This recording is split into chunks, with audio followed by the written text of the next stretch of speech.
I was in England once, and I had to lead a janazah prayer. I led the janazah prayer. It was for a 2-year-old young baby, young girl, 2-year-old girl. And that was the most difficult janazah salah I've led in my life, because at that time I had a 2-year-old son. And I couldn't stand there without thinking that that was my son in front of me. After the janazah was over, we went to the graveyard. When we were lowering the body into the grave, the father went into the grave himself. I said to him, it's maybe best you don't go. One of us should go. He insisted on going, so he went inside. He lowered the daughter's body into the grave. When we were leaving the graveyard, he wasn't crying. And I was like, brother, what's wrong? It's okay to let a few tears out. There's nothing wrong with that. I understand that you're going through a lot right now.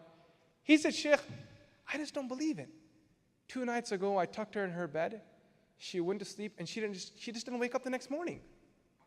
I was expecting her to come to me, jump on my bed, and mess around with me. I would fake get angry at her. She would fake fight back with me. That was our morning routine.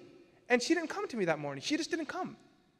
And I said to him, look, I'm going to tell you one hadith, one narration. And after this narration, as you wish.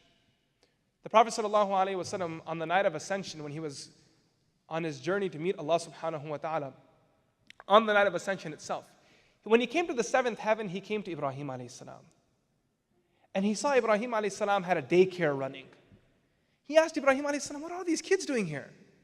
So Ibrahim a.s. said, these are kids who've left their parents in the world. They're with me now until their parents come and collect them on the Day of Judgment.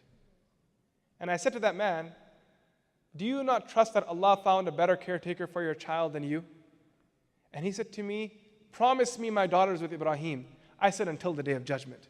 And that's when he started crying. But this time he didn't cry out of pain. He was so happy. You rely on Allah. Allah will always give. The believer never loses. We don't lose. Do you not understand that? We never lose. We always win because we believe in Allah. We believe in for someone who doesn't believe in life after death, like the atheist, man, it's so miserable going through calamities.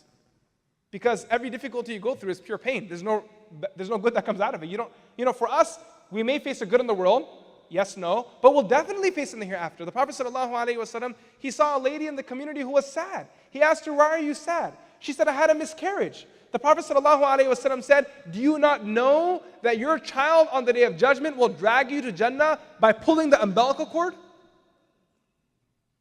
The child will come to Allah and say, Ya Allah, don't do hisab of this lady. She's coming to Jannah with me. This is my mother. I left her at a young age. She's coming with me now all the way. You have to learn to trust Allah subhanahu wa ta'ala. And the moment you can trust Allah, your life will become much more easier.